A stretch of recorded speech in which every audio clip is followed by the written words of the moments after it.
What's up, y'all? It's your girl Cassy. This is the before of SJ's locks. We are about to get into a 2-strand tutorial. In a couple of months, SJ will be 2 years locked. His hair is still very fluffy, light, and airy. His hair still has a lot of frizz. It is not completely locked. But here is the tutorial on how I do SJ's 2-strand twist style. Y'all, the Loc N gel is the gel of choice. It's going to do the job. This gets the job done. All right, so I'm going to use my index and my thumb finger to hold the two locks that I'm going to be separating. At this point, I'm going to use my ring finger to push up the hair that I do not need to come from the other one. I slowly part it so that I'm not ripping any hair and I'm not pulling any hair that does not belong.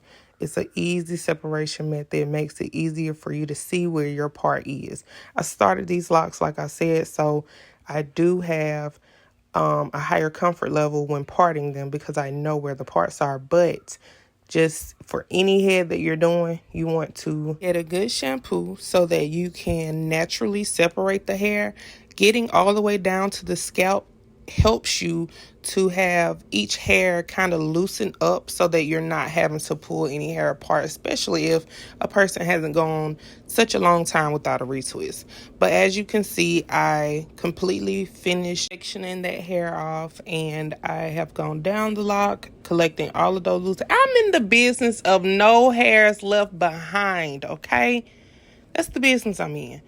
No hairs left behind. We want to get all of the hair that is around the nape. We want all of the neck hairs. We want everything to go into that lock. Every hair that goes into that lock needs to be in that lock, okay?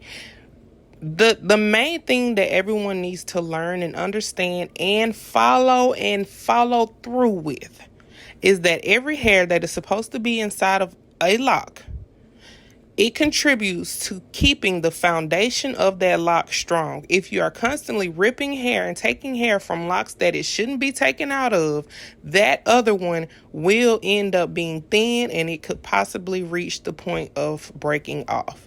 We do not want people's locks breaking off, so we want to constantly rebuild into the foundation of that lock. We want to keep the foundation strong and keep the lock growing down with the maximum thickness, okay? So, as you can see here, I took the right lock over the left lock and then I began to 2-strand it all the way down. The reason why I take the right over the left is because the lock that is twisted to the right will unravel if it is twisted to the left. Remember that. And if you have 2 strands that are constantly coming apart, or people are telling you that once they get home, girl, the 2 strand just was unraveling, it just wouldn't stay together, it's because you've already twisted the hair in the palm roll. You twisted it to the right. When you take the right and you bring it up, bring it over, and then come down and loop around yourself a 2-strand that will last. Okay? So I'll do that all the way through, of course, but I go row for row. In this particular head, I did not section the way that I normally do. I normally do a section on the front left, a section on the front right, middle section, and then start at the bottom row. With his, I just pulled them all the way up because I know that he has an even amount and I need all of them to be kind of together so that I can you'll see later in the video that I have to leave a lock behind, carry one from the top and bring down and connect with the other, just because I do not like for the up and downs, the ones that are coming from a bottom row to a top row or top row to a bottom row. I don't like that to be in the direct front of the head, like that front middle part. I don't like anything to be missing from there. And I also like a nice flat lay, so I do not like to do it on the front edges or anywhere around the front edges. I like to kind of bring them to the back towards the middle of the head. So you'll see me do that, and then that way you'll understand what I'm talking about. But I do go row for row. And then on this side here, which I do on a lot of my clients, I just go ahead and begin to work with 2 rows so that I can come around the head easier and not have to keep turning my clients back and forth so much, because I do turn them a lot. But I turn them a lot just because I go from right to left, right to left, right to left. But you'll see as you can see it now, actually. But you can see as I'm working with 2 rows. Sometimes I work with 3, just depending on how many locks the person has and how I'm wanting the hair to lay. And as you can see, I like my 2 strands for him, especially to lay in a brick lay pattern. So that's what we're doing here. So just watch me do that. And then you'll see where I'm talking about I have to leave one behind as well coming up.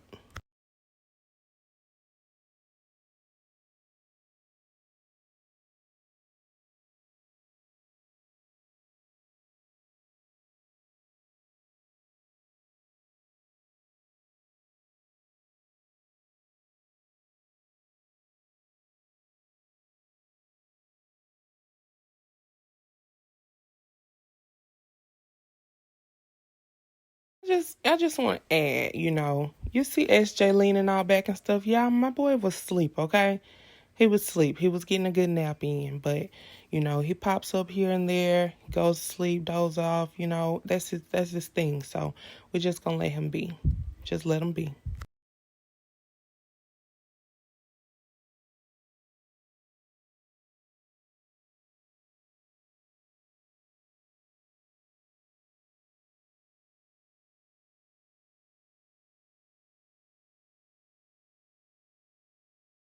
Okay, so you probably saw where I left one behind over there. I actually left a set behind on the left side of his head. There's mom.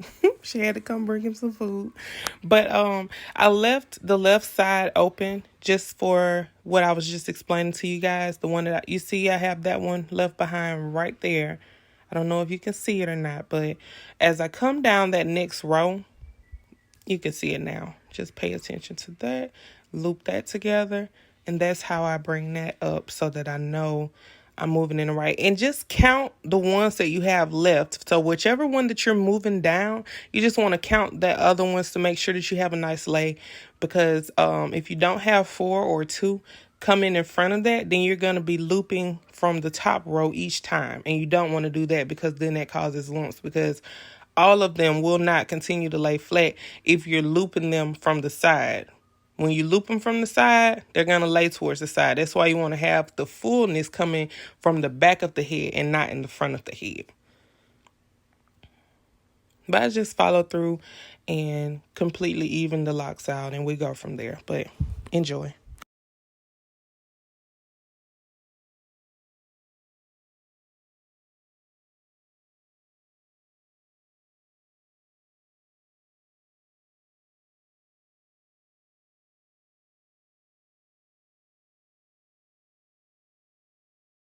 Okay, so as I told y'all, I do the middle part the most. Middle parts I mainly do on guys, and I ask girls if they want a side or a middle. And I have quite a few people who actually ask for them to go to the back because they pull them up often. But I just secure his middle part, make sure it's nice and crispy, make sure that all the locks that are supposed to be laid that way go that way. And then we're almost done with SJ. He's getting excited because he loves to have his hair done, okay? But SJ is getting excited. He's ready to get towards the end of this because he can't wait to look in that mirror and smile. But if you guys have any questions, please don't hesitate to comment and let me know what you guys need to know from me, or even if you have any suggestions or anything like that, I'm open to it. Everyone does hair differently. Everyone has different methods. So comment, let me know.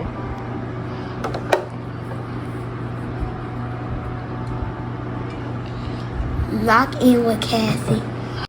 And here are the finished images. I hope you guys enjoyed this video. And again, thank you for Loc N with Cassy.